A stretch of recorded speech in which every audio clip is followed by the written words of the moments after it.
This is Emmanuel's prayer or Mindgeist prayer. Mindgeist, der du bist in Allmacht, dein Name sei geheiligt, dein Reich inkarniere sich in mir, deine Kraft entfalte sich in mir auf Erden und in den Himmeln. Mein tägliches Brot gib mir heute, so ich erkenne meine Schuld und ich erkenne die Wahrheit und führe mich nicht in Versuchung und Verwirrung, sondern erlose mich vom Irrtum, denn dein ist das Reich in mir und die Kraft und das Wissen in Ewigkeit.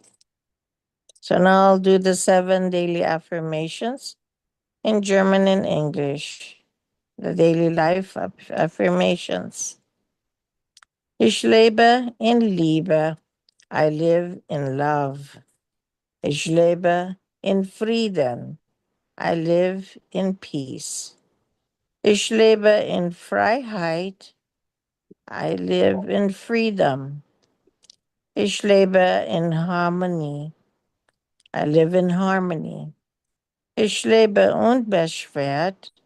I live unburdened. Ich lebe in Gesundheit. I live in health. Ich lebe in Freude. I live in joy. On page 78 of the Psyche, massaging the soles of the feet, physical well being. The presented teaching is not only meant for the ill human being, but also for all others who want to acquire a right mode of life, which lies in the basic laws of nature. To this also belongs the massage of the reflex zones of the soles of the feet, as is indicated in the following diagram.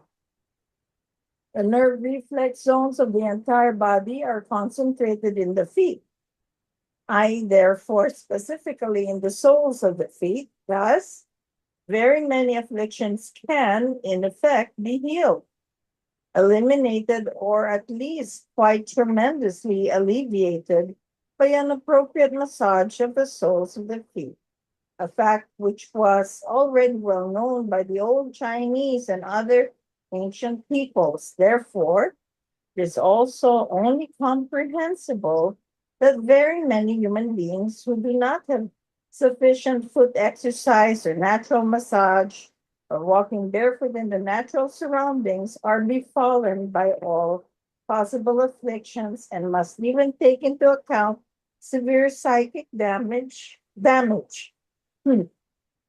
At any time, it can be noted that indigenous peoples who habitually go barefoot and walk a great deal are practically never subject to terrible things as those that appear in the so called civilized peoples. Among the indigenous peoples, practically only illnesses which are caused by infections and the like predominate. A great deal of barefoot exercise, walking outdoors, preferably on the dewy or rain wet grass, is of great and very enormous importance for every human being. Because in this way, through a normal and natural process, a massage of the soles of the feet is brought into application. But since this is omitted, a skillful massage must be of help. Every human being should walk barefoot outside at least a half hour every day, and indeed on uneven natural terrain. Synthetic, concrete, and asphalt surfaces, etc., should be avoided as much as possible. Appropriate massages of the soles of the feet, when necessary, should be thoroughly carried out for 15 minutes daily. So the next pages show a diagram of the both So both diagram. the Yeah. right foot and the left foot. Both the corresponding nodes are. Okay. in the left. Okay. That's on page 79, which is in German, and the right side, page 80, is in English. Okay, so now we're on page 82. At the same time, care should be taken that the zones concerned are rightly and thoroughly needed, which can be very painful. Through a constant massage, the pain eases step by step, in which case the manifested afflictions also slowly but surely lessen. As long as the weather permits, walking barefoot outdoors should be done, even in the winter. And with snow, it is of benefit. If the weather outdoors no longer permits, then walking barefoot can be transferred indoors. For this purpose, the industry has produced a walking surface which is very well suited for this necessary part of the healthcare and is already very popular.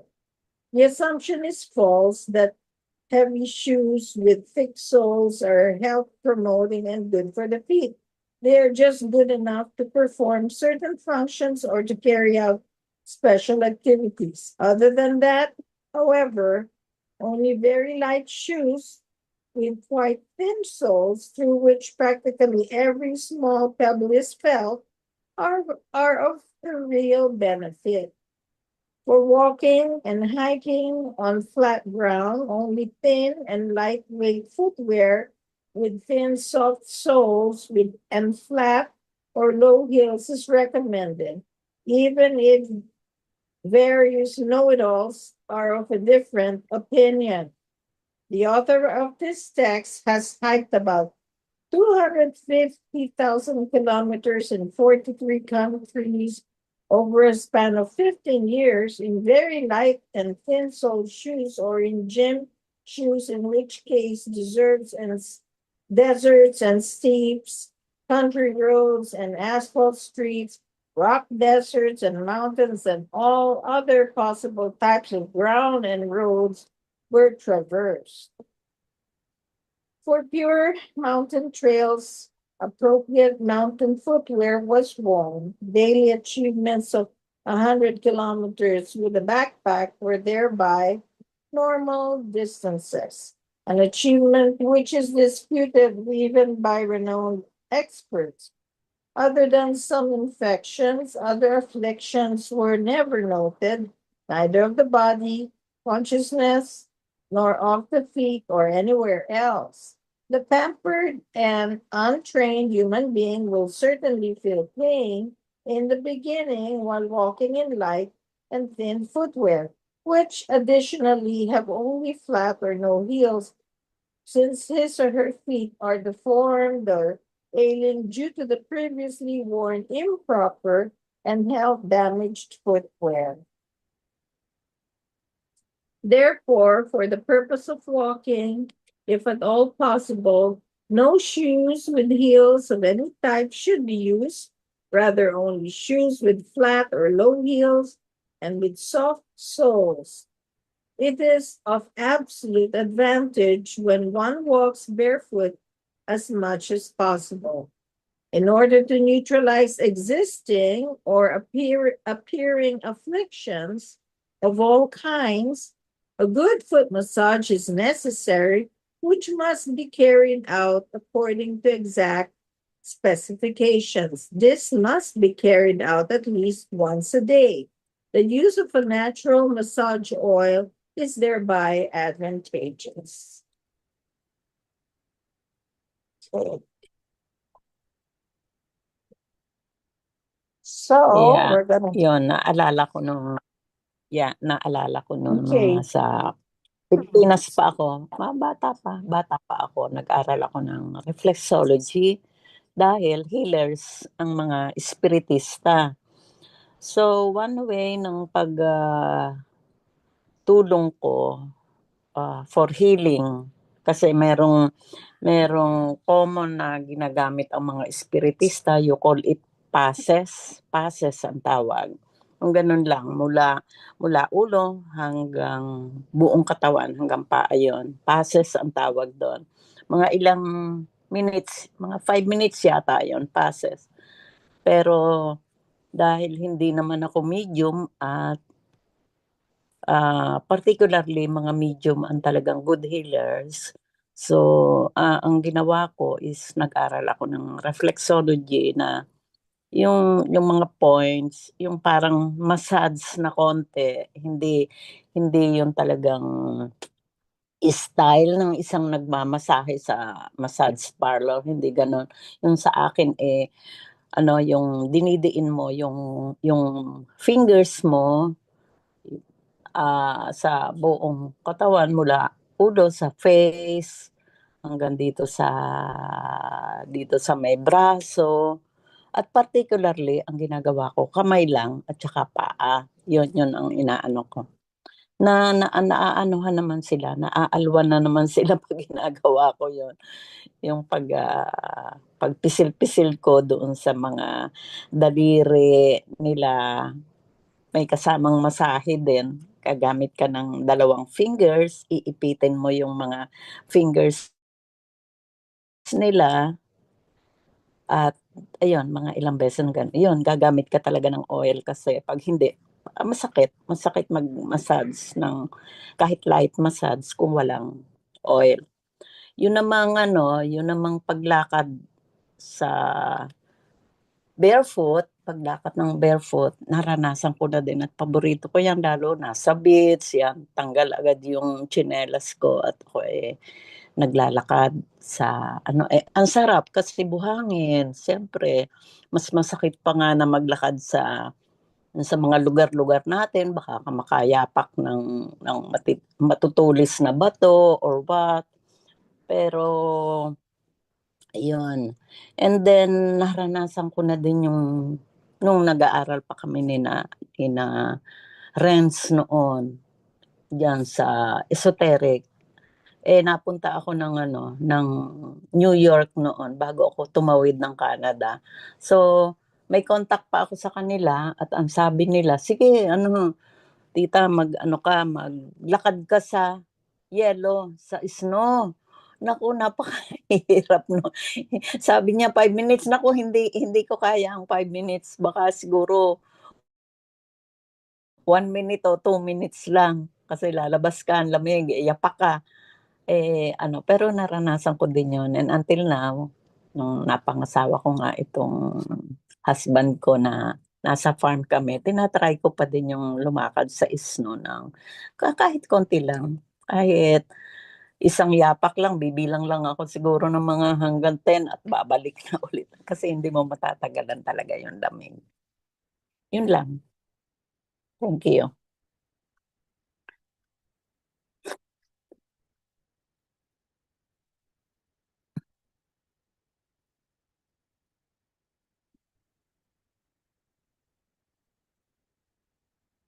Yeah, anyone? Or kung hindi, 'di proceed na tayo sa power of thought. Sige, oo. Malaking tulong talaga yung ano, yung foot massage at saka kamay. Kamay at saka foot massage. Nakakaano lang kasi alam mo naman na marunong ka ng gano'n, alam mo naman na malaking naitutulong nito pero minsan nakakatamad gawain, nakakatamad lalo sa sarili. Sa iba, kaya mong gawain siya regularly. Pero sa sarili, lalo na kung meron kang nararamdaman, back pain or headache or what, madali naman yung gamot. Magpindot-pindot ka lang sa daliri mo, mga ano. Pero minsan, yun nga, nakakatamad din gawain. Okay. Okay. Yeah. Has anyone else had an experience there with that? Thank you so much for sharing. That's quite impressive there. Very, very good. Yeah, and I know there's some like some flip-flops or footwear that have like nodes on them. That's good to wear. I don't know whether you guys have seen that, but I have that as my like my slippers, and also when I go outside, there's also like that's supposed to help massage your feet. And I think there are also some devices, not very expensive. I know I got some in like a Daiso, which is a Japanese store. It's like a dollar store, something that has like the like rollers that can be used to massage your feet, roll it like if you're sitting down and you could just wanted to roll your feet, massage your feet. So you don't have to have somebody do it for you. You could do it yourself using that device rolling on your feet. And then because I would caution if you got somebody who's diabetic, and then they do that, then they walk barefoot, and it's not like sand or something. Well, some sand, there could be some sharp shells or stuff like that, and then they get wound. You don't want to end up with having problems with infection, especially when you're diabetic. So we just have to take that into consideration in knowing what your health situation is, and history. And so but yeah, I think this is something we should try to also put um copy of this in the chat. I think a copy of the picture of the foot, so that you can do it. If you could try to do it on yourselves, or also your partners at home or stuff, to practice. And that was something we could do for our health, so we can live those 7 daily affirmations about living in health. So there's something you could do for yourself, to love yourself, and also those close to you. Okay. Anybody else that wants to share before I go to the next totally different topic here in the book? Nakakamangha din yung naglakad si Billy ng how many kilometers? 250,000 kilometers. My goodness. So, Yeah, I know. ano yun, hindi na sumasakay. Pag-travel niya, hindi sumasakay sa public transportation or car. Nilalakad lang niya. Wow. Well, he Ewan did mo yun, remember in that. 250 samantalang nung naglalakad kami nito. Oo. Well, when he lost Yeah. his arm, I guess that's Yung when 3 he kilometers na rode that exercise bus. natin. Oo. Oo, yeah. In only 15 years. My goodness. Yeah.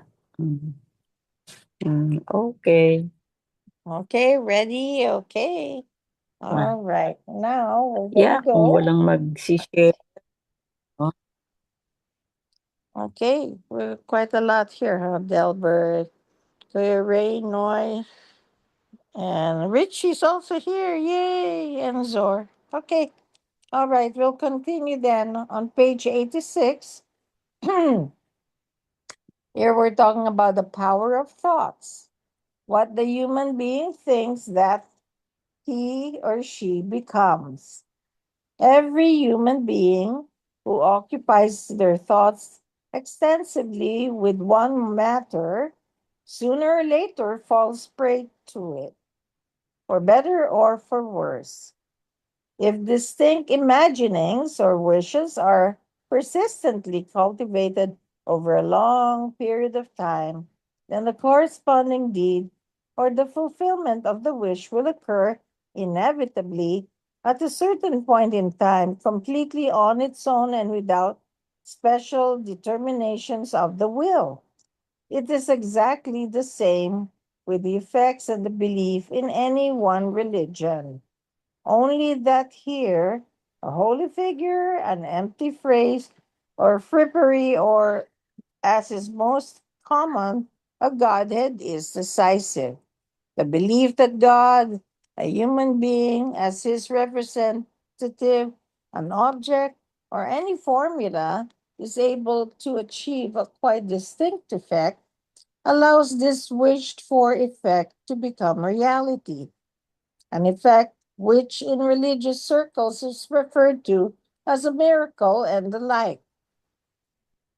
Miracle is a term for something that the little knowing and unenlightened human being always uses for an event or other occurrence which, when he or she cannot explain the natural process themselves. However, no miracles exist in reality because everything is explainable according to the law of the absolutely effective spirit, that spirit that has its distinct place within every human being and within everything in the whole of nature. A fact which, unfortunately, is unknown to the majority of the humankind, but on the other hand, which is suppressed by different religions, knowingly or unknowingly, whereby indeed the former is most likely the case. This because all broader thinking human beings are no longer in need of religious direction nor beliefs, since their own cognition allows them to recognize good and evil, that the human and natural consciousness alone is able to completely master and have free reign over everything, which makes them into autonomous and self acting human beings. Okay. Anybody wants to comment there on one's power of thoughts? Okay, I see no takers. I'm going to go ahead. Or on page 88. All right. Huh, forgive, that's Daki snoring away. I don't know. She must really be tired. Eh, She told me to wake me up so she could join us anyway. Page 88 in the psyche. Okay, the actual decisions and deeds of every human being are only partially based on fully conscious considerations. The greatest part stems from that area which is withdrawn from the immediate influence of the will, the subconsciousness, the cerebellum, or the unconscious, whatever one wants to call it. There, in the most concealed and uh, decipherable depths of the brain, all actions and omissions are prepared, which to a large extent determine the course of life and the destiny of life of the individual human being. Nevertheless, nothing would be more misguided than the opinion that the human being has no influence over the whole course and the direction of his or her life. It would be false to think that the human being is merely an inactive spectator of their own destiny, driven only by all dark or illuminating powers and currents, on the basis that the individual is at the mercy of their heredity, education, and environment.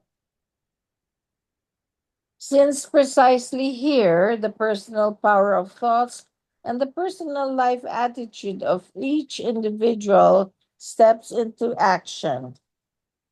Exactly here. Let me see. Where did I miss that? Wait a minute. Did I jump? Or hold on. Since precisely here the personal power of thoughts and the personal life attitude of each individual steps into action. Exactly here, the circumstance is useful for each human being that precisely this hidden source of his or her decisions, deeds, actions, and wishes, the subconscious, the unconscious, can even be enormously widely formed through the absolutely conscious thinking. What the human being carries around within himself or herself as imaginings, thoughts, wishes, ideas, and fantasies, etc., sinks down very deeply into their unconscious and from there forms their life, their mode of thinking, their personality, and their destiny. Here lies the implement for the imprinting and fulfillment of the life and the inner nature of the human being. In their character, their deeds, actions, and wishes, the human being portrays exactly the product of what and how he or she thinks. He or she therefore embodies in every case their consciousness based attitude, their powers, their cognitions, and their will. The cross section of the thought world embodies with absolute certainty precisely the cross section of the course of life. Namely, what a human being thinks will occur sooner or later, since every thought is an unborn action, a nascent deed. The more often the thought is cultivated and the more intensely it is tended to, the stronger it swells up and pushes unstoppably into realization. Just as the seed kernel swells through the steady moisture, germinates, takes root, grows, and then unfolds itself into an ear of corn. No human being is able to act fully freely at a given moment insofar as their guidelines of their thought world and imagination world decide beforehand about the form and the character of their doings and deeds. What the human being has carried sufficiently long within their thoughts totally unconsciously releases within them the real consciousness direction, which, like a perfect automatic mechanism, unfolds and brings into effect the corresponding decisions and actions according to their inner nature. Consequently, it is not of great significance for the course and success in the life which efforts are undertaken in a given case in order to tackle given tasks or to achieve goals once set. Rather, it is of greater importance with which mental basic attitude the life and a task or goal are approached. Every consciousness attitude or life attitude brings forth a quite distinct starting point for the character, action, and philosophy of life. This alone decides whether the human being, as an individual, finds the right start, whether he or she begins an activity with certainty or with uncertainty. Habitualness, desires, and specific actions are the development of corresponding thoughts, which in the course of time eventually gain such a might over the human being that they can change his or her whole character and with Gewaltsamkeit imprint their stamp upon him or her. Gewaltsamkeit or Gewalt is noun. There's no English word that conveys the true meaning of the German word Gewalt. It's a brutal execution of elemental might and force, but it is far above all might and all force. That was, continued on glossary page 212. Let's go there so that we have it right. Okay. Here, Gewalt. Gewalt. Okay. There's no English word that Yeah. conveys the true meaning of the German word Gewalt. It's the brutal execution of elemental might and force, but it is far above all might and all force. Gewalt exists in different and relative forms. One example being a gewalttätige Gesinnung, expression from the character, personality, thoughts, feelings, and emotion that shows the inclination to act with Gewalt. When human beings possess or carry out acts of Gewalt and it is not based in logic, then this usually involves violence, brutality, degradation, and is terribly destructive. Okay? This explanation from Pata. Mhm. Gewalt has nothing to do with the terms heftig or violent and heftigkeit, violence. Cynthia, yung bang Yeah, why? spelling na binabanggit mo ay G-Walt, parang ganon, W-G-E-W? Gewalt. O iba pa yung G-Walt sa G-E-W-A-L-T. G-Walt? Gewalt. Yeah, Gewaltsamkeit. Pareho lang yan. They are kind of like kind of in a way some synonyms, G-E-W-A-L-T. only finer. So I was saying this is the explanation from Patel, page 213 in the glossary section of the book. Okay, the psyche. Explanation from Patel. Gewalt has nothing to do with the terms heftig, that's Heftig, which means violent, and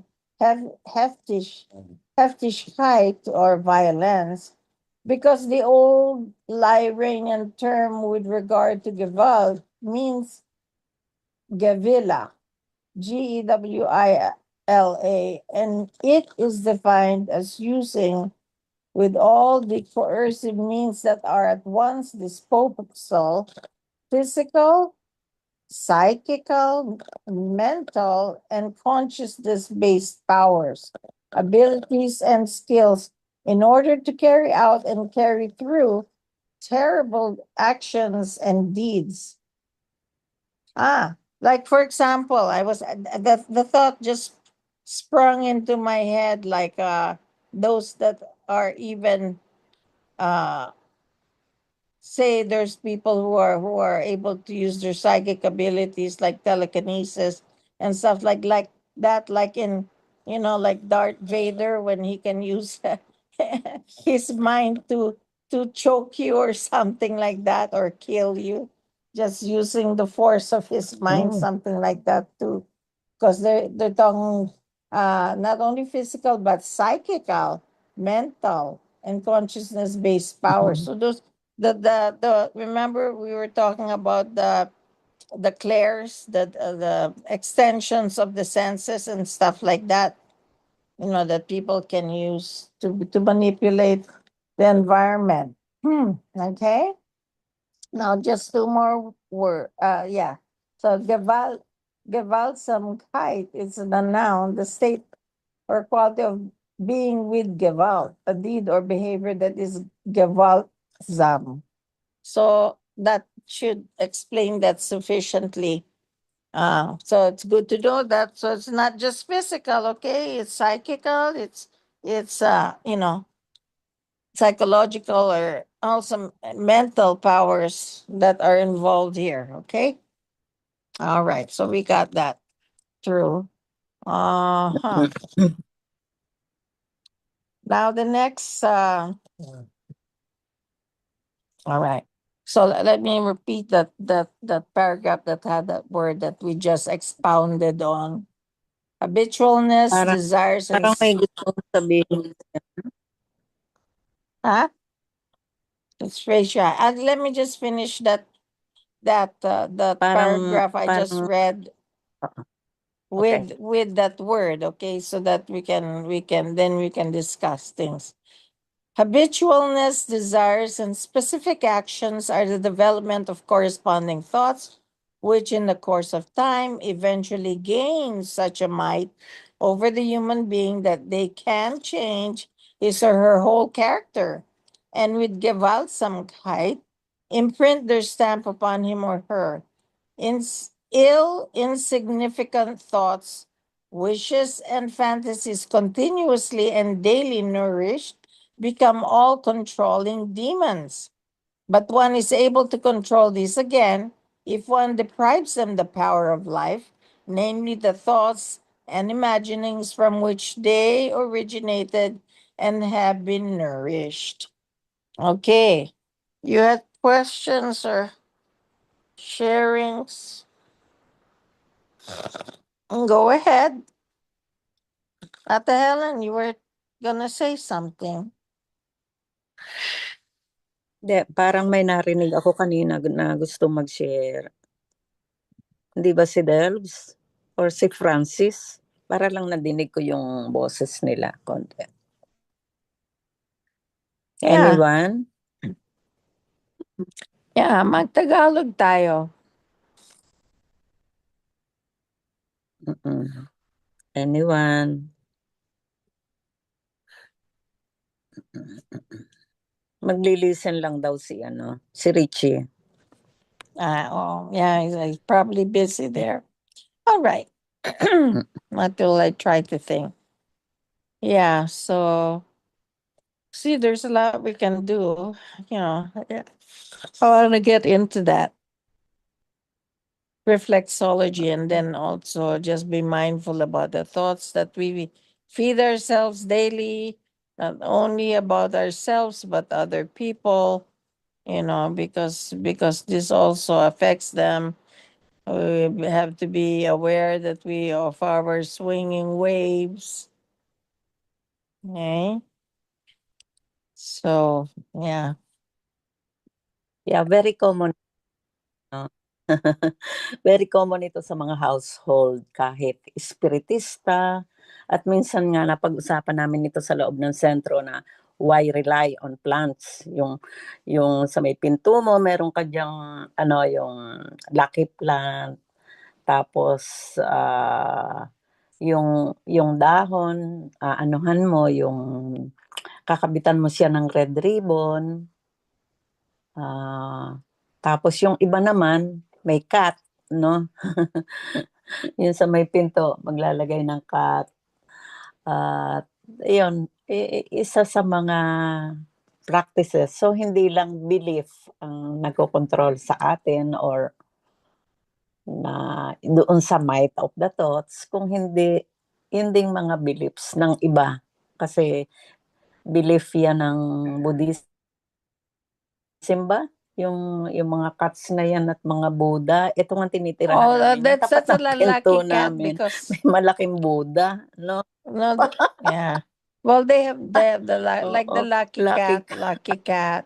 That they bring you luck, and then there are also other talismans like in the Oo, Middle East or in Greek. They have the all-seeing eye. That that they put above doorways or oo. stuff like that or front before you come in the house. So a lot of people have all these talismans that Mm-mm. give protection or good luck, things like that. They but actually you could Mhm. just do it with your mind. Yeah. You just do it with your mind. You could surround yourself, just focus your energy all Mhm. around yourself or all around your mind or all around your car when you're traveling and stuff like that to also be safe. Just be mindful of it. Have that intention so that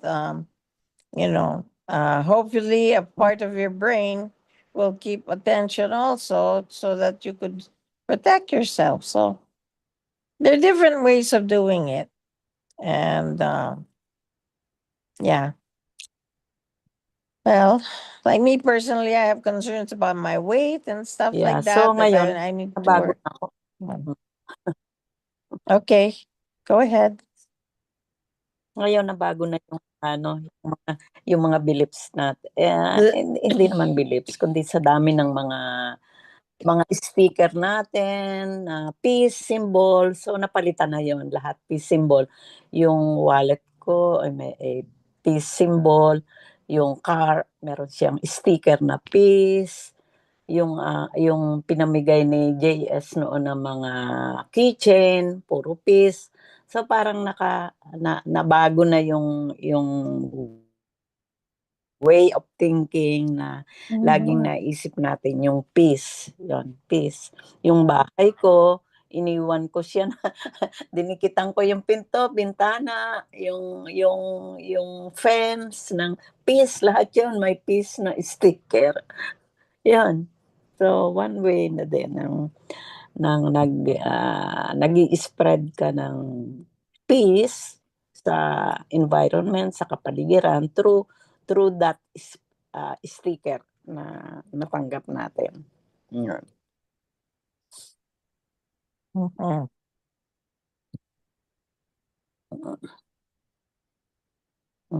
Yeah. So that is also might of the thoughts, right? Yeah.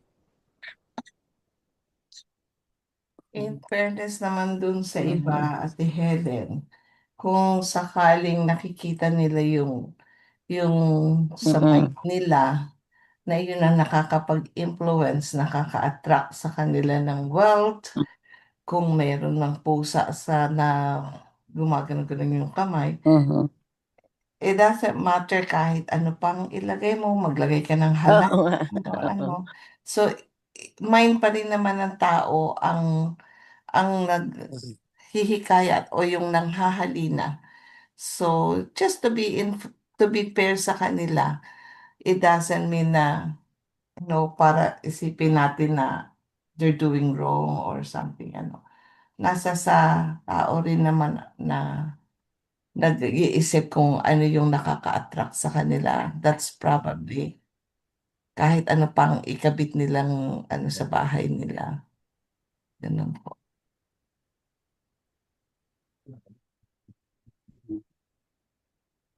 Yun nga, ang conclusion ko doon ay might of the thoughts pa rin, 'di ba? Mga elepante, pusa, baboy, might of the thoughts pa rin yun, mga halaman, might of the thoughts pa rin, in short. Looks like we can proceed then if no one else is going to speak here. All right, on page 90 of the Psyche, bottom paragraph, okay. Thoughts form every individual life, which every human being can attentively test for himself or herself. And everyone will find this fact confirmed. As rich as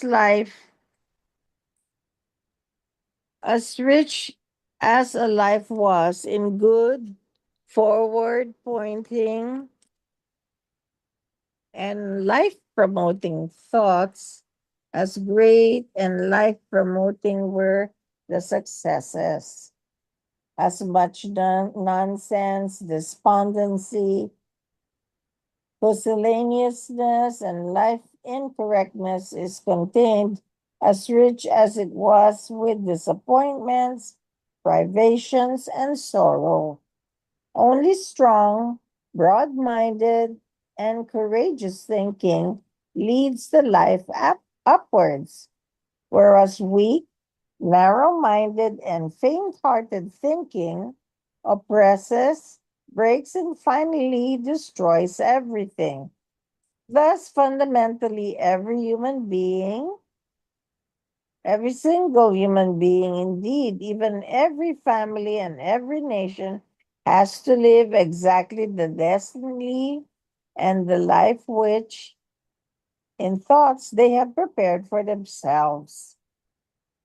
Pity would be fully out of place because every single human being, each family, and each nation could help themselves if they would only want to. How appropriately the ancient words of wisdom fit in. The smith of the destiny of the human being himself or herself. So, next paragraph, only that human being who is carried upwards by the tremendous momentum of his or her mighty thoughts is not left behind halfway through life. But whosoever, on the other hand, rather prefers to be concerned with depressing and pusillanimous thoughts, to brood over experienced defeats and disappointments and cannot free themselves from them, will, even with all efforts, attain no or only limited success. One of the narrowness of egotistical thinking, pusillanimous views, and self serving evaluations, no viable philosophy, and therefore no positive life direction and life formation can result from it. Whoever cannot free themselves from the thoughts of a suffered disastrous thing, a defeat or a failure, will have this disastrous thing, defeats and failures befalling on you, and always again and again.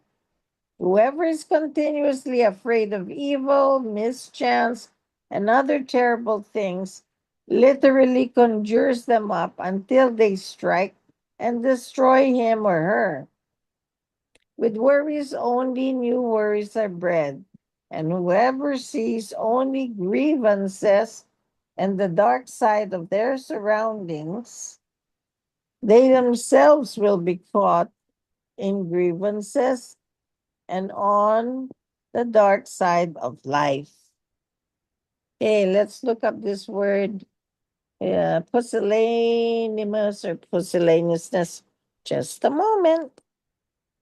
Pusillanimous. Okay, it just means lacking courage or resolution, cowardly. Okay, faint-hearted, timid. That's what that means. Okay, that big word. All right. Okay. All right, and I shall proceed. We're still on page 92, and I see we have a screen share here for those who want to follow. Okay. Unless, does somebody want to read? You might be tired of hearing my voice. Maybe we could hear somebody's voice for a change. Paragraph na tayo. Yes, with So, irresistible, magical yeah, gewalt. with irresistible magical gewalt, the thought attracts that on which it is directed. As soon as someone negatively thinks about an abyss, she plunges down from these dizzying heights, is smashed and crushed and fall prey to the sucker of the bottomless depth, which in reality is only the reflection of her own thoughts. Only a consciousness possessing individual is able to comprehend, to recognize, or to feel a consciousness based vertigo feeling, because only such an individual is capable of thinking. Thus, any latent danger can become acutely ascertain only to the consciousness possessing individual. This, however, the instant the thought is concerning itself with this danger, namely, at exactly this instant, the decision is made as to whether or not it will be overcome. A child not yet conscious of any danger and its consciousness based outcoming effect overcomes an appearing danger with playful certainty, whereas a pessimist, on the contrary, out of sheer and naked anxiety and worry, all but or often even abruptly loses any resistance power and fall prey to the danger. Her anxiety or her pessimism literally summons the terrible thing and the danger. Here also an old proverb can be introduced: only the human being who disdains death escapes it. But it catches up the faint-hearted. A fearful, a fearful human being and failure will never master the life because anxiety,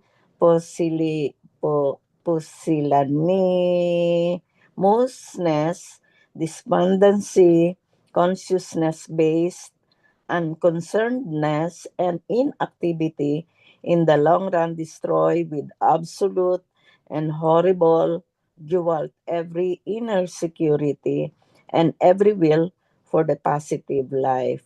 The inner security is the basic prerequisite for good formation and utilization of the consciousness and of the life. Yan, doon muna. Question. So, Once, parang may pros and cons naman yung mga pessimist. Okay. Sige, go ahead. ah, Zor. once Sure. once po ba na masira na yung ano dahil nga sa fairness, um, 'di ba kahit na halimbawa na nagkaroon ka ng matinding anxiety, depression, ano, at kahit ba siya i-treatment, hindi na babalik yung ano ng consciousness natin. Once na ito ay malagyan ng negatively, parang ganun, ng anything na positive. And then, halimbawa na somebody nag-assist sa'yo para gamutin ka, i-heal ka, or something na ano, hindi na ba siya magiging parang back to as normal na healed ng ganun? Para sa akin, talagang ang effort manggagaling sa atin, sa ating sarili. Kahit pa nga gamutin, pantulong lang 'yon ano, pero may danger din na baka bumalik, no, babalik. Pero kung tayo mismo yung gagawa ng paraan na i-change natin ang ating mindset, talagang effort ang gagawin. Little by little at mayroon siyang proseso dahil lagi ko nga sinasabi kahit tayo ay nag-aaral ng ganito, merong fall down pa rin tayo. Pero bangon, bangon, bangon agad. Kasi meron na tayong realization sa ating mga pag-aaral. At mabilis naman tayo bumangon eh. At saka conscious na tayo na mali yung ating ginawa, mali yung inisip natin na alam nating makakabigay yan ng anxiety, makakabigay ng worries, lahat yan. Pero yung pagbangon natin, yun doon tayo na bago, yung pagbangon. So, ang sagot doon sa tanong mo, sir, siguro makakatulong din yung magamot, pero I doubt, hindi ko rin alam. Si Kakatulong din Renz kasi nag-raise minsan ng hindi hand. natin kaya sarili natin. Hello. Oo. Yeah. So yun, Yes. yun. Okay. Thank you. Yeah, yung tanong ni Ate Zor. Mamaya Pwede, mamaya tanungin natin si Deb. can you hear me? Yeah. Okay. Yes, Yung, loud and clear. yeah, Yan, yung tanong ni Ate Zor. Yes, pwede yun. Actually,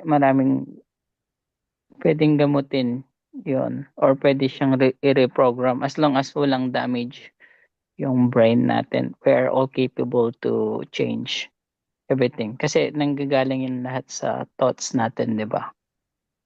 And feelings. So, pwede siyang i-reprogram. May gamot na tinatawag natin hypnosis or affirmations, ganun. Positive thinking, ganun.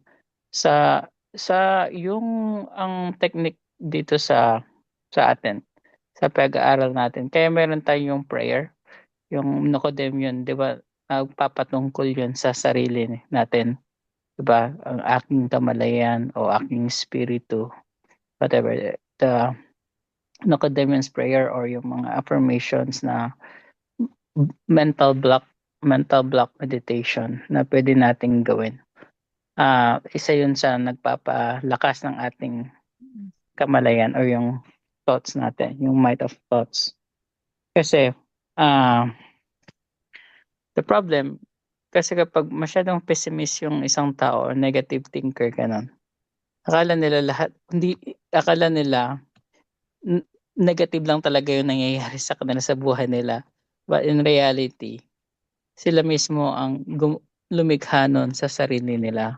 Lalo na pag na-intensify pa o napalakas pa ito ng kanyang emosyon, 'di ba? Kasi yun yung emotion is that really yung nagpapalakas, nagbo-boost gano'n, nag-stimulate ng mga either positive or negative, gano'n. So, the more you do that na tapos sobra ka na, talagang negative, negative, negative na and it already affects your health, yung everything, finances mo, ah, lahat na to be honest.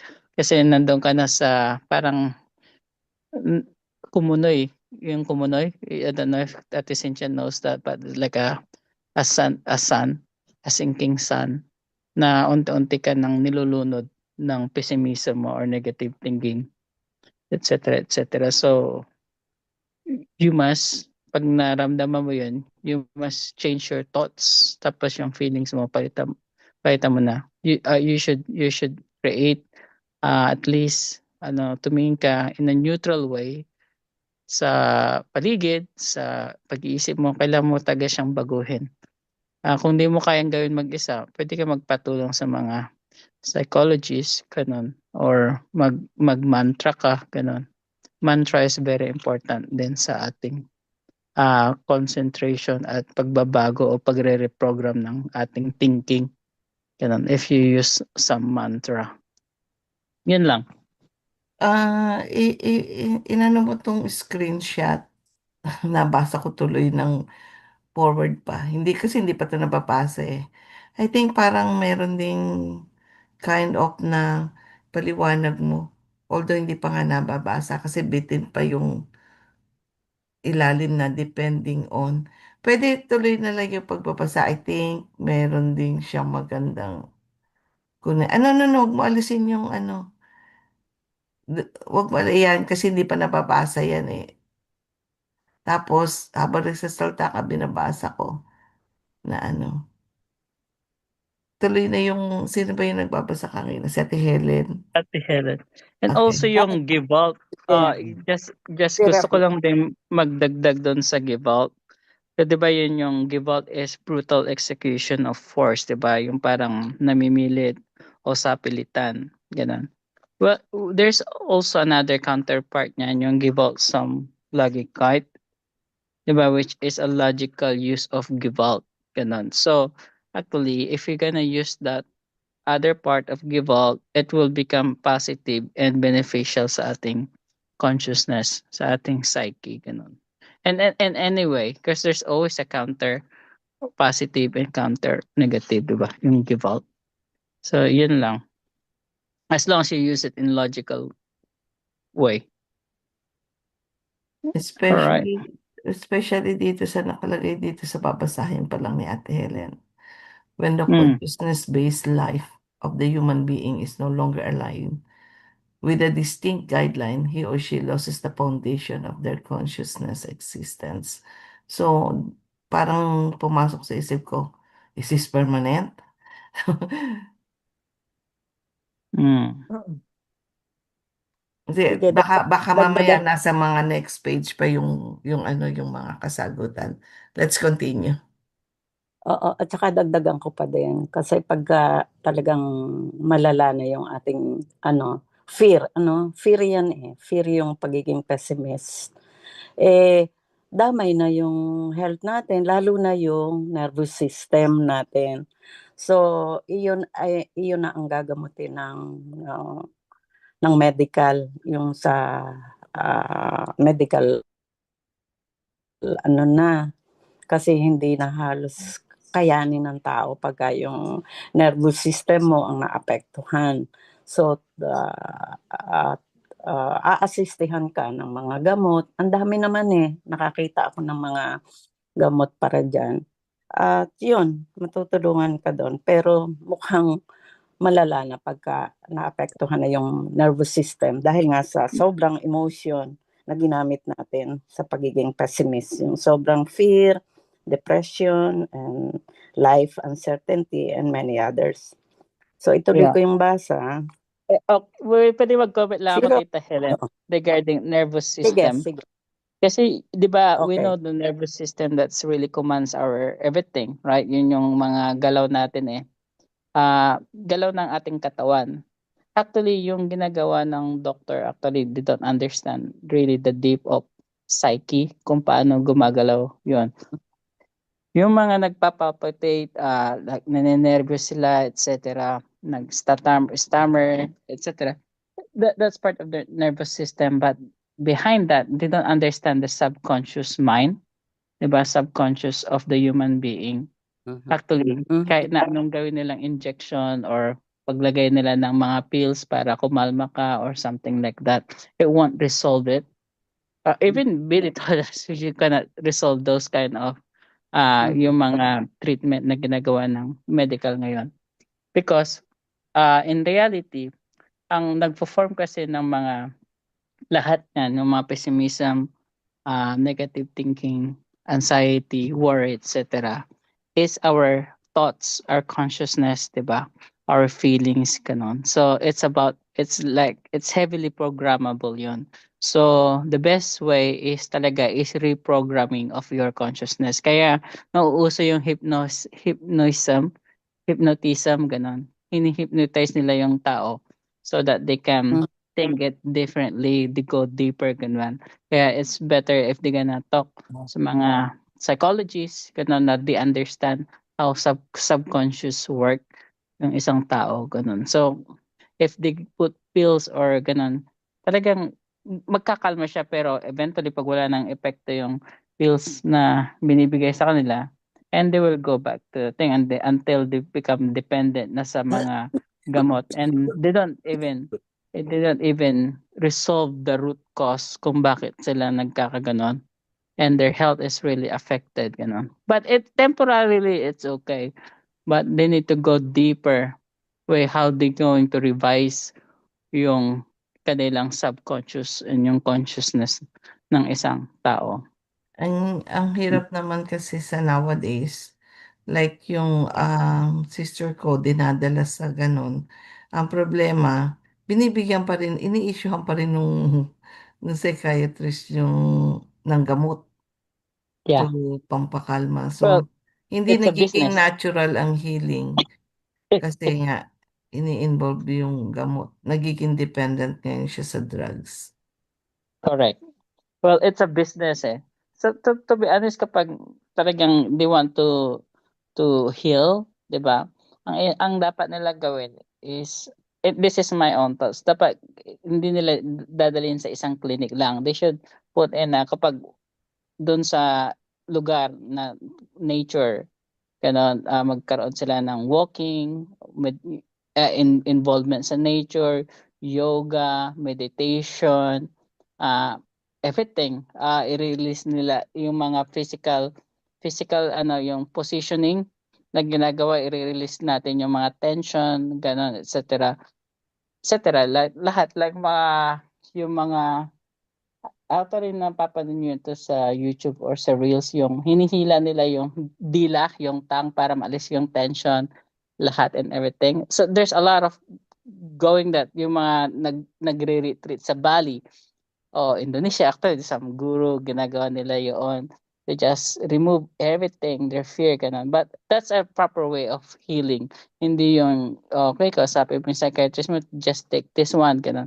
It will happen and happen again kasi walang inner transformation na nagaganap. It's just a band-aid solution. Pero gusto nila yun. Gusto ng psychiatrist yun kasi babalik yung customer nila eh. Tapos magre-reseta silang gamot. Bibili, repeat prescription. But it doesn't solve the problem, honestly. Pero if they really want to solve their problem, the fear, they need to go to a retreat. Na they need to release everything. But of course, So, bali, it's a ang individual nangyayari, path na gagawin. physical treatment, walang kundi spiritual treatment We lang call pwede them siya. spiritual. Pero actually, it's about reprogramming of our consciousness, looking for a So, different hindi perspective, consider ganun. spiritual ang tawag doon, yung mga Well, retreat. it was in the easiest way, we call it spiritual, but kasi Spiritual din. sa teaching kasi natin, we don't use that one eh. It's about consciousness, creational energy, consciousness, 'di ba? Kasi we understand the nodes of our consciousness, yung level, 'di ba? So of course, yung mga retreat masters or guru, of course, they want also to earn money, etc., etc., ganun. So they use that term spiritual. It's a business eh. But sa book, sa kung babasahin natin to book, it's just a matter of consciousness, our reprogramming of our thinking, feeling, ganon. 'Di ba? Actually, it's an individual path naman talaga 'yan. Kung titignan, yung tao mismo ang gagawa noon. Kaya lang yung nakakaintindi like yung mga spiritual guru, etc., they give you this mantra, this meditation, this yoga position, etc., because they understand that. But of course, they want to earn money as well.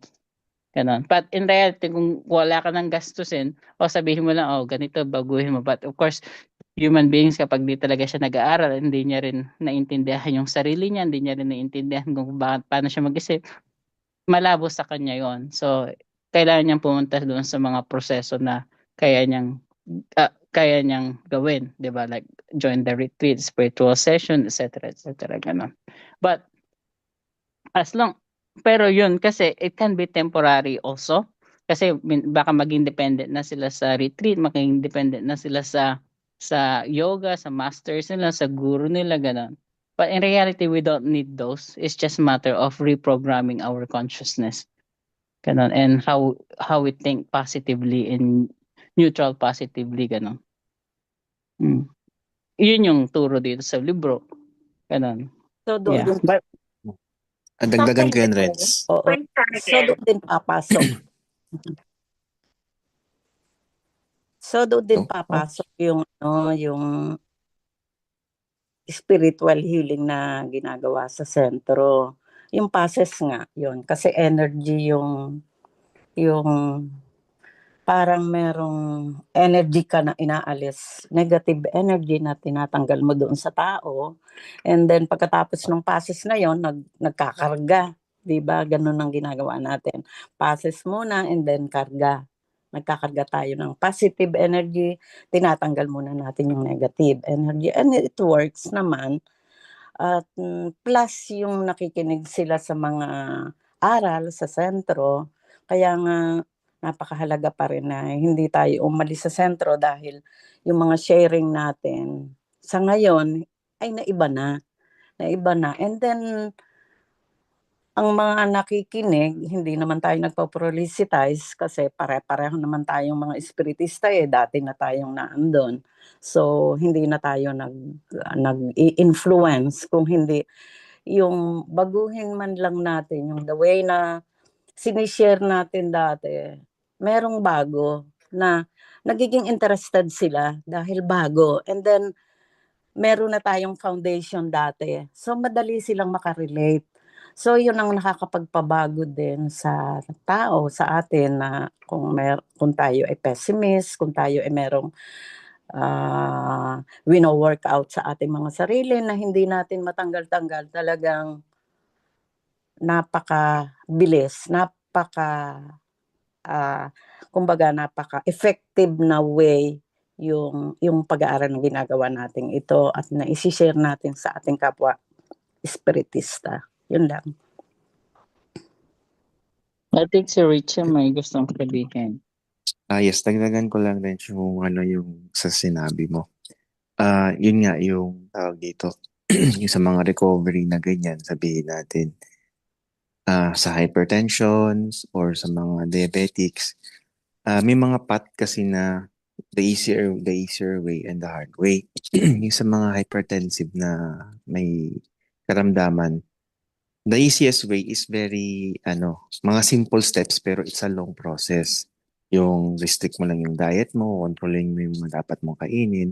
And then, you will not anymore go to that medicine kasi usually magpe-prescribe yung doctor sa'yo, small dose of medicine na pang-counter doon sa pagtaas ng BP. And then, may exercise, modification of diet, and ganon, healthy lifestyle. So, it's an easy way, but it's a long process. Ang nangyayari kasi sa will ng tao, yung development ng will ng character niya, kaya mo ba yung long process? Minsan, dun sa long process na yun, doon kaagad sumusuko yung individual na parang na madali siyang mapagod sa long process. Although, napakadali lang na yung everyday steps na gagawin is hindi naman ganun kabigat. Pero parang tinitingnan ka agad niya yung yung future. Parang nag-vision ka agad siya ng long, nakaano ba siya, yung mindset niya. Pumunta ka agad sa future na parang mahaba naman tong proseso pero parang easy na mahirap.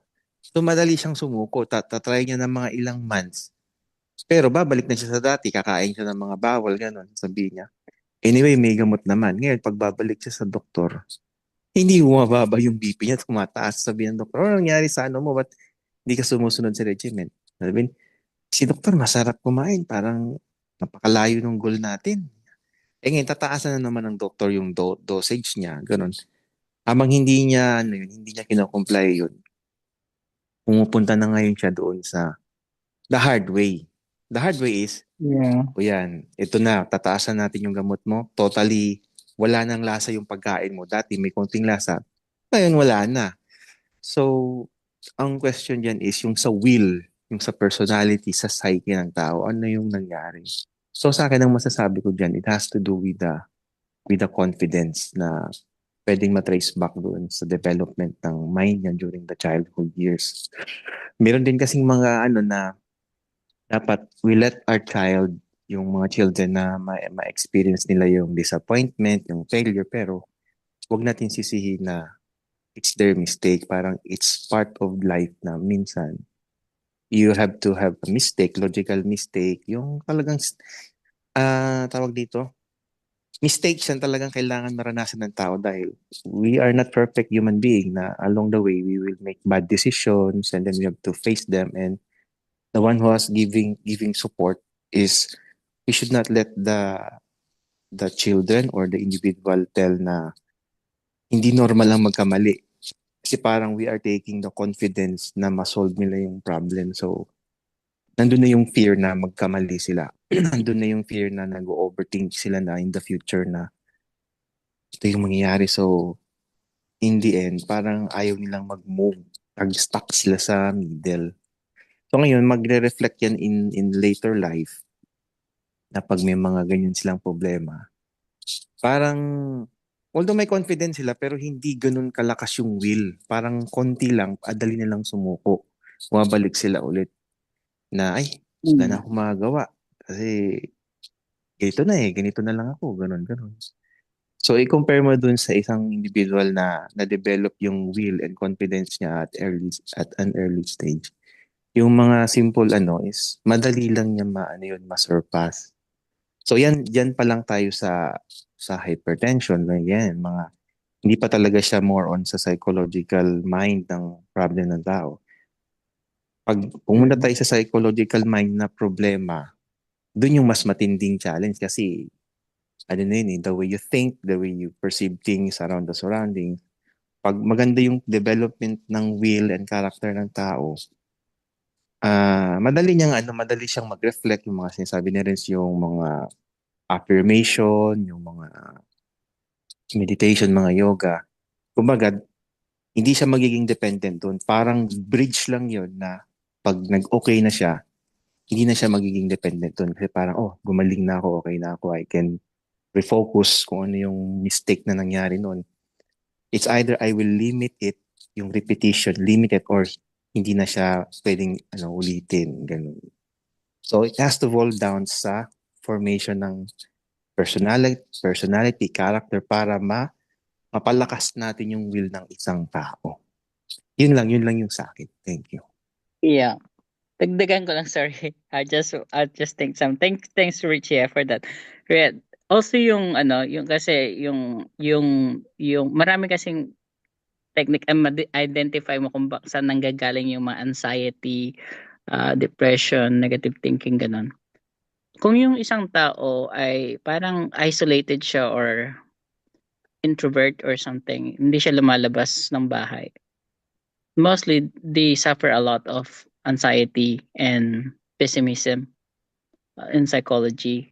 So it's very, sabi dito din sa book, we should not stay in the four corners of our house, ganon. Kailangan mong lumabas.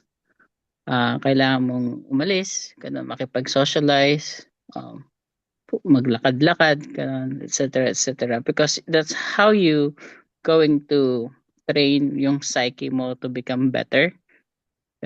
Like what we're doing right now, we're talking. Even online, talk to people, di ba? Pag ina-isolate mo yung sarili mo, mag-isa ka lang, wala kang kausap.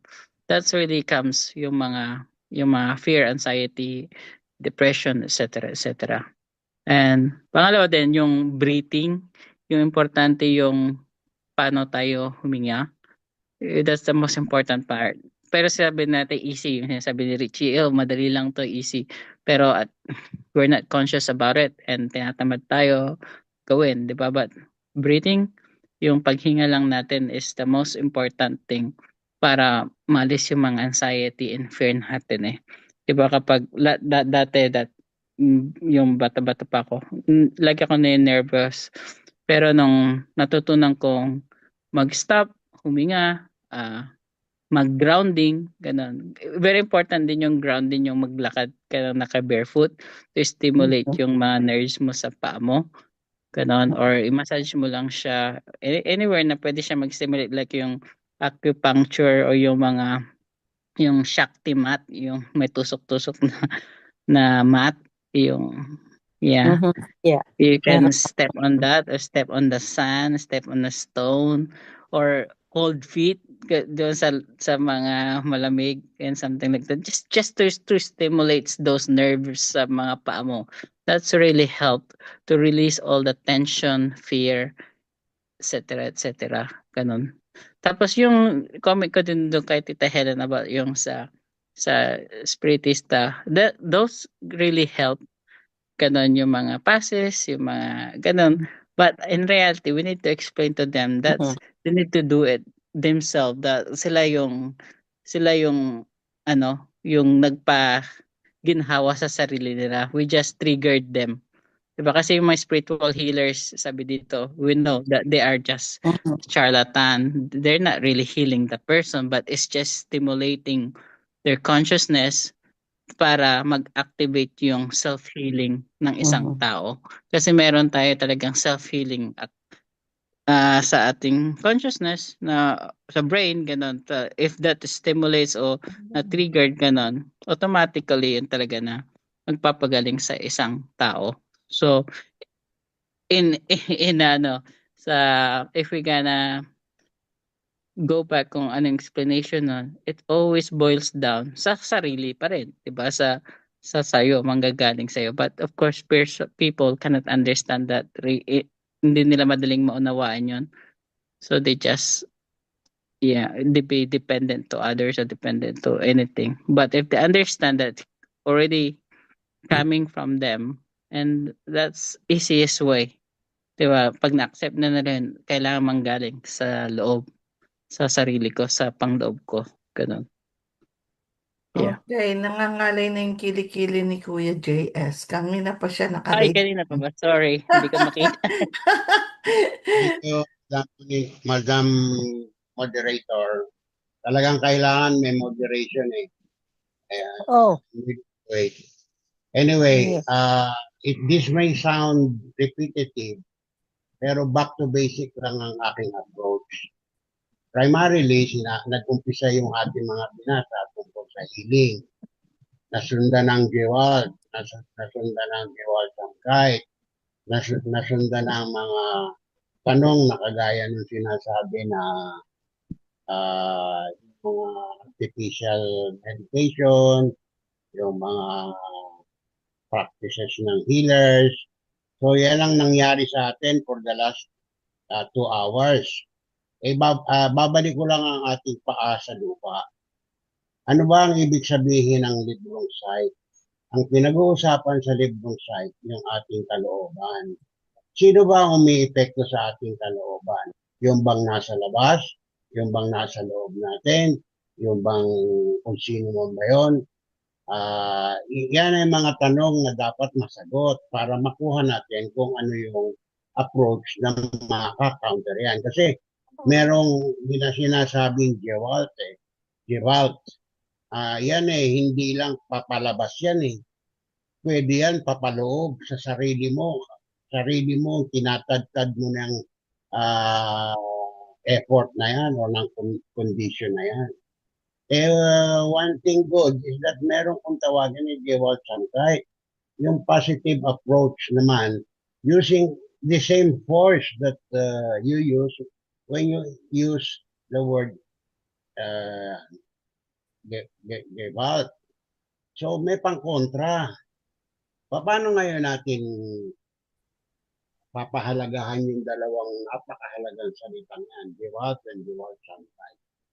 Para lang sumakay ka sa tube sa ano niyan, sa piso. Alam mo doon sa kaliwa, merong nakasakay. Alam mo rin doon sa kanan, merong nakasakay. Babalansihin. Paano babalansihin? O edi yung Gewalt babawasan mo or yung Gewalt Sankay dadagdagan mo para mabalanse. Ngayon, ang ano-ano paraan para ma-attain yan, marami kagaya ng mga physical manifestations na pinakikita ng ating old traditional understanding kung paano mag-heal ng kapwa. Kung papunta ka sa sentro, kailangan nandun ka, doon ka titira, maganon-ganon. Tapos yung mga tinatawag natin healers, we give so much credence sa kanilang capacity, pero hindi natin nabigyan ng halaga yung kahalagahan ng Gewalt at Gewalt Sankay na ang pinagmumula ng lahat noong dalawang salitang yan ay ang ating sarili. Kahit nga alisin mo yung mga tinatawag na spiritual healers na yan o yung mga charlatans na yan o yung mga doktor na yan for all intents and purposes o yung mga gurus na yan for all intents and purposes. Pwede eh.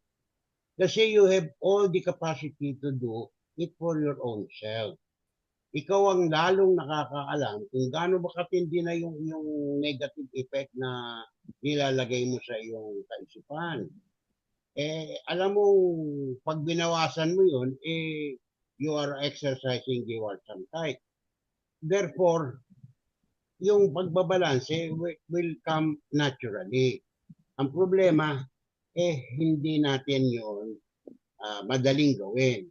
Siguro ang isa sa mga influences bakit ito nangyayari is tama yung sinabi ni Renz, we should not be confined in our room. Dadagdagan ko yun.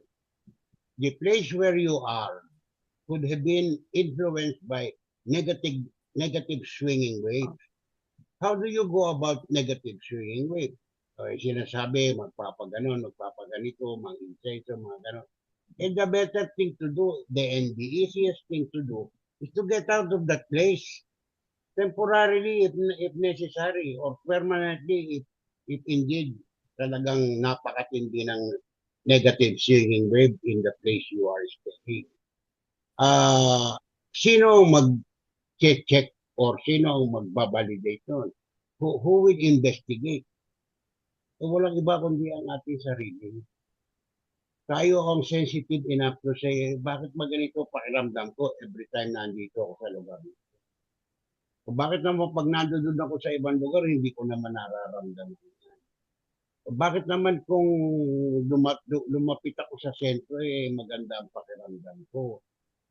All because of swinging waves. The negative ones and the good ones. Kung mapapahalaga natin yung basic na information na nag-gather natin so far sa The Book of Psyche, sold na ang labanan. Panalo na tayo sa gera. Kahit ano pang pinag-uusapan nating traditional ways na sabi natin, ganun tayo noon, ganun din tayo dapat ngayon, foul. Kailangan yung mga dati, na dapat na maunawaan, i-alis na natin. The best healer is ourselves. Walang iba. Kahit si Gabo pa yan, kahit sino pang Tarpulano yan, nagsasabing he or she has the capacity to heal. Binubudol lang tayo noon. Tayo naman nagpapabudol. Kung gusto nyo, go ahead. It's up to you. Ikaw naman ang maghihirap, hindi naman yung ikaw ang magsasuffer ng anxiety. Ikaw ang gusto mong matulog, hindi ka makatulog. Sino ang nagdudusa? Walang iba, kundi yung may sarili. Sino ba susod? Di yung may sarili rin. Subukan mo nga huwag magpunta sa sentro, pero gagamitin mo yung principle na dual type. For all intents and purposes, baka uubre. Baka nga dapat iwanan na natin yung sentro na sinasabi natin na nakagis na natin na hanggang ngayon ay ginagampanan pa nila yung dati nating mga ginagampanan na kung hindi natin napag-aralan itong librong psyche, baka hanggang ngayon yung pa rin ang mental set natin. Ngayon, kung ayaw ninyong magbago, ganun pa rin kayo, wala rin namang masama. Kayo rin lang namang paghihila ng buktot nyo, susuong ng inyong sariling sungay, walang masama. That's the level that you are in. Go ahead, have all the what is due you, the full strength of what is due you. Walang sisihan, ikaw talaga, walang iba kundi ikaw lang. Yun lang, thank you. Thank you po sa mga sagot ninyo. Maraming salamat. May 9 minutes na lang po tayong natitira. Hindi ko alam kung gusto mo pang ituloy, Renz, yung meron pang isang paragraph dito sa huli para ma-close natin siya sa 92 lang, page 92. Pwede rin. Page 94 na tayo, di ba? Okay. 94 I-continue na natin yung fear of 94. life. Yung fear of life, yeah. Okay. Sige, Ate Helen.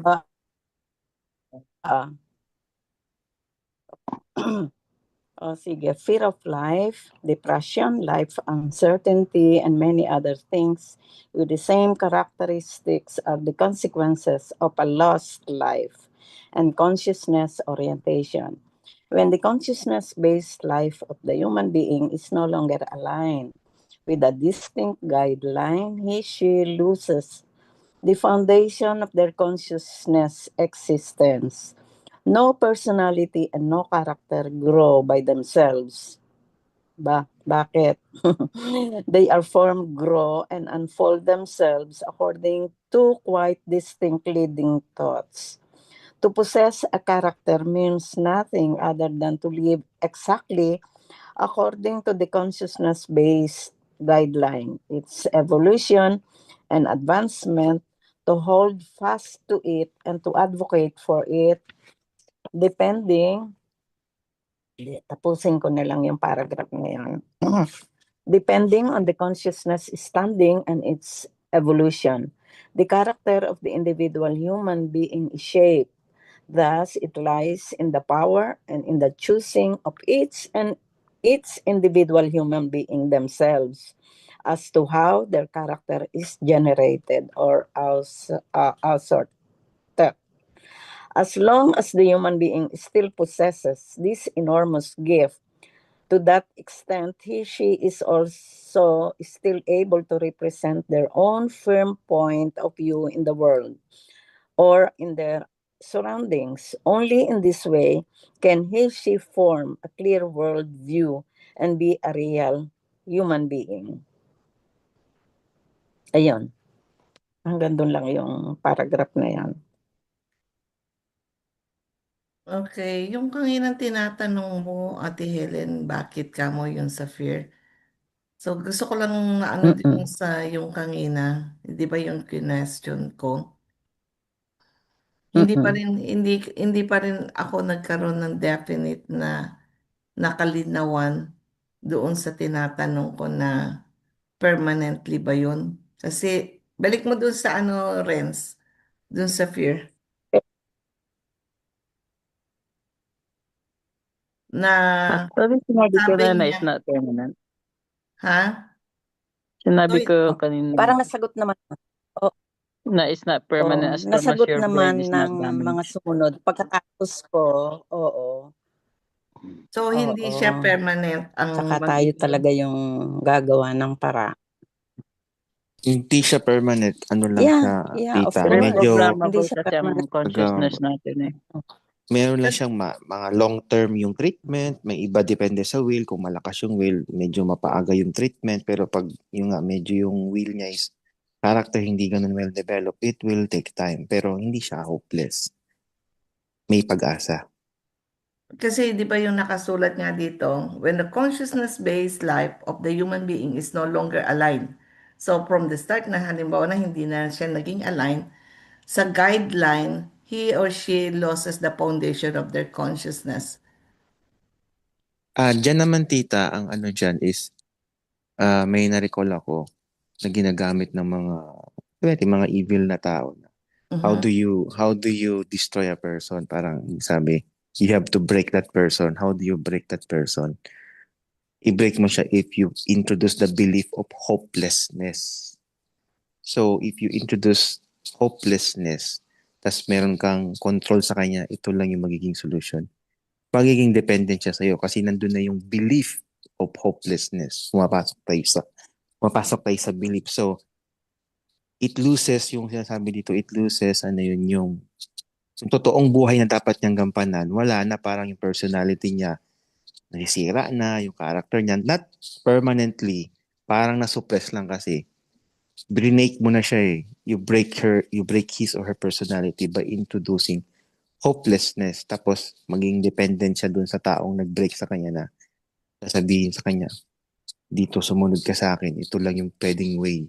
So, mamamanipulate mo na siya. So, parang yung sinasabing loss of life, ibig sabihin, not necessarily yung physical life niya, pero yung life na dapat magpag-grow sa character niya, magpag-grow sa personality niya, mag-evolve siya, nawala na yun. Parang naging zombie siya, naging dependent lang siya dun sa tao na kinahon siya, nilagay siya sa isang preso, tapos parang pinapakain lang siya na, ito kainin mo kasi ito lang yung pwede sa'yo, ito yung bubuhay sa'yo. So, he's living a life na parang nasa preso. That's the way I understand it na pag if you break the person, introduce the belief of hopelessness, ito yung mangyayari sa kanya. So, maraming mga ways yun, tita, na pwedeng gawin sa isang tao. Ganun. Okay, nag-raise ng hand si Kuya Ray and then Renz. Yes, I would like to address your question, Sor. Ang tanong mo permanente na ba yun? Ay, Ang answer hindi, ko, kasi yes. nakasulat dito foundation. Pag sinabi nating foundation of their consciousness, from the start, from the beginning, yung kumbaga yung kabuuan, yung, di ba parang ganun, kahit magtayo ka ng bahay, pagka na ano yung mula sa ilalim, Oh, hindi na mabibuo exactly. yan. Exactly. Hindi mo mabubuo yung bahay pagka mahina yung pundasyon ng poste mo. Mabuo mo man yun temporarily. There will come a time, magigiba yun. And that is exactly what I'm saying. Kung mahina yung foundation at hindi mo pagtitibayin, permanente yung problema. Okay? Paano mo, diniscuss ko na yun kung paano mo maaalis yung burden na yun eh. Ang gagawa nga nun, yung sarili ng may katawan. At ang gagawin niya ay babawasan niya yung Gewalt na yon. I-introduce niya yung Gewalt Samkay. Yun, pinagtitibay mo yung pinag-uusapan nating foundation.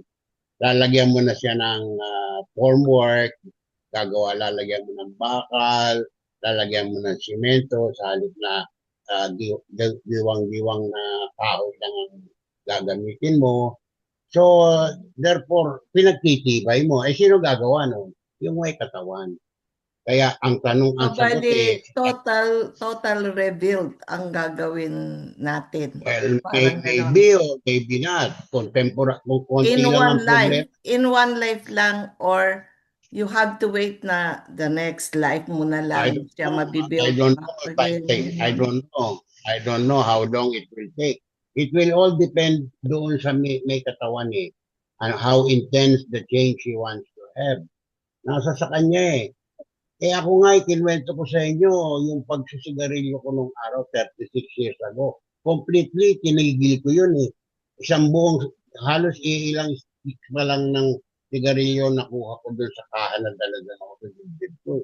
Itinapon ko yung buong kaha at saka yung lighter. And completely, nagawa ko for so long, 36 years ago, hindi ako na.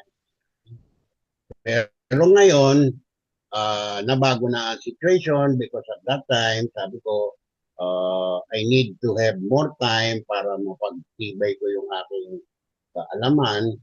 So, I want to have a better shaped body.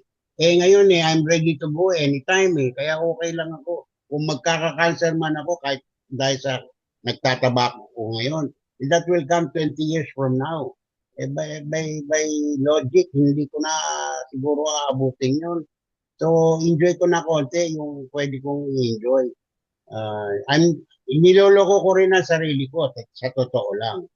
Pero there is joy, there is contentment, there is maraming factors that counts. And yan din ang problema sa mga nagkakaroon ng anxiety. Yung paghanap nila ng realization kung ano sila, medyo may kahirapan na kasi nga hindi ganun kadali yung ginawa ko ngayon 36 years ago, hindi ganun kadali for many. Pero in my case, I was able. Doon sa sister mo, siguro sabihin mo, ikaw din naman ang gumagawa niya, subukan mo kayang baguhin ang approach mo. Alisin mo yung wag mo isipin yung nakabother sa'yo. Or, isipin mo yung mas maganda. Ganun lang kasimple, yun lang natitirang solusyon, walang iba. Kaya yung tanong, permanente na ba yun? Oo, pag hindi mo ginawa ng paraan sa sarili mo. Yes, pero kung gagawin mo ng paraan. Yan lang. Okay, Renz. At Yeah. saka ano na rin, farewell words na rin natin. Kasi it's... Yeah, yung may actually yung umpisan ko muna sa tanong nyo. Actually, in reality, pwede siyang baguhin. But of course, maaari siyang maging permanente pag walang ginawa. Wala tayong ginawa. And based in history, that's how, ito na naman tayo pupunta ulit tayo sa how the human being shapes their character, di ba? Which is based on their education, which is we are educatedly to worship God. We are worship the something to go outside, 'di ba? Hahanap tayo ng lakas sa labas. Ganon. So, those foundation na nag-shape ng character natin na okay, aasa tayo sa labas. Until now, human beings are really broken. Sabi na lang natin, hindi lang mga Pilipino, pero karamihan sa mga tao. That's why our word are like this because they understand how human being are truly broken because of the belief dependency at the same time because of religion. How they suppress their consciousness right now. Kapag di pa tayo kakawala doon, talaga magiging permanente na yun sa atin kasi kahit anong gawin mong motivation, kapag naghahanap ka ng panglabas na gagawa, 'di ba? Ilabas o the belief dependency to a god o spiritual medium, guru, spiritual spirit or whatever, it won't really solve kasi yun na yung nag-form sa character ng isang tao, 'di ba? Kung babalikan kasi natin yung reprogramming, kailangan nating baguhin you need to hammer, you need to shake you need to shatter your belief, 'di ba? Actually yung ginawa natin mahabang proseso Hindi siya it will not happen overnight. Kayong iba, 'di ba, pag nag-join dito, okay, if they became consistent on studying the teaching, that foundation will become strong. Pero kung pupunta ka lang dito in a day, in a week, ganun, and then labas ka, the foundation is not there. Wala ka pang foundation wala ka nga foundation Kung ano pa yung nai-program sa'yo nung simula ng bata ka, yun yung foundation mo. 'Di ba? That's why you're changing the new foundation by learning or studying the creational teaching, 'di ba? Yung ginagawa natin. And yung pagbabasa, pag-aaral nito, it takes a lifetime.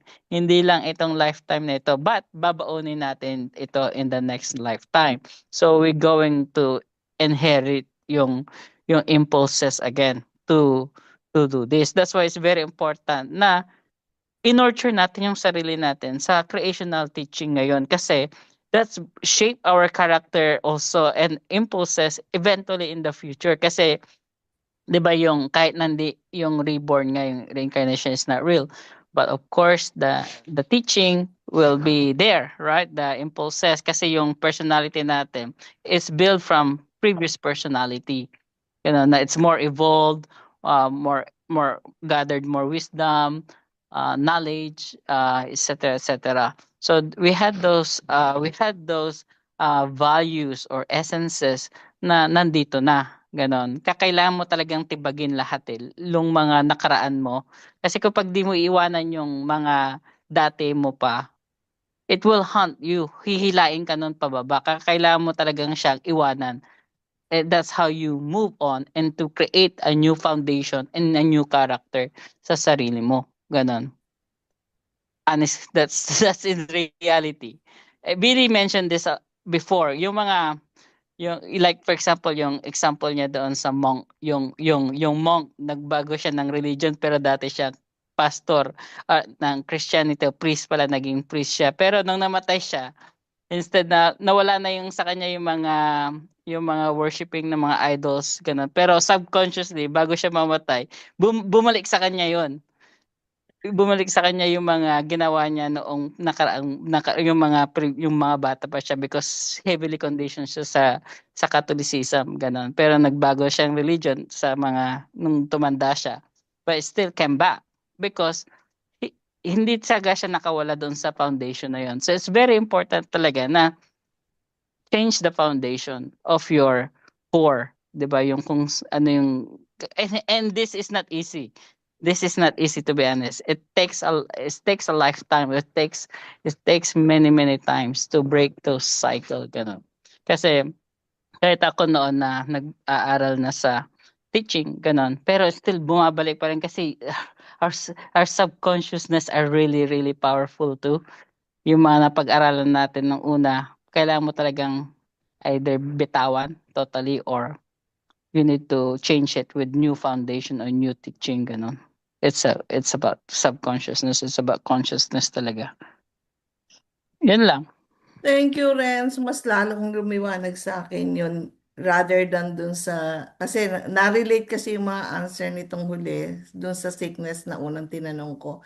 But actually, yung huling pinaliwanag mo, napakaganda at napakalinaw na hiwalay siya dun sa topic ng sickness na kinitanong ko kanina. Pero nabigyan mo mas lalong diin yung pureness na yon, yung pag-changes, total changes na yan, hanggat hindi talaga kumakawala. Thank you very much. Overtime na tayo ng 8 minutes. Nasa sa inyo po yun Late din kung ako ano po yung ano nyo. And just to remind also, nag-share ako ng file na ito. So in case wala kayong copy, nandun na sa chat group natin, you can share anytime. PDF. Yeah. Yeah, PDF. Sendan mo ako ng solo kasi mabilis natatabunan yung group chat. Sige, te. Para just in case. Alright. Honestly, mas maliwanag, mas nakakapag ano ako kapag nababasa yung ano natin. Kanina kasi wala akong mapagbalik-balikan tungkol dun sa hangga't hindi ko nakikita nababasa ng yung mga topic, hindi talaga lalong nagiging malinaw ang ano. At least dito, pag meron kami ng copy, I nauulit-ulit agree. namin, Yeah, mas visual. nagiging malinaw. Yeah, the visual learning, that's good. Yeah. Thank Okay. you. Pasend mo sa akin solo sa messenger ko. I already did. Yeah, Okay. tapos na po. Thank you po sa inyong lahat. Nasa sa inyo Baka po meron yun pang kung gusto anong mag-share. nyo. Thank you din sa lahat. Thank you Wala na po. bang mag-share? Good night sa Salome sa lahat. Pilipinas. Thank you po. Salome. Thank you, Ate Cynthia. Yes, yes, Hanggang you're welcome. bye. That was Thanks, Cynthia, fun. for waking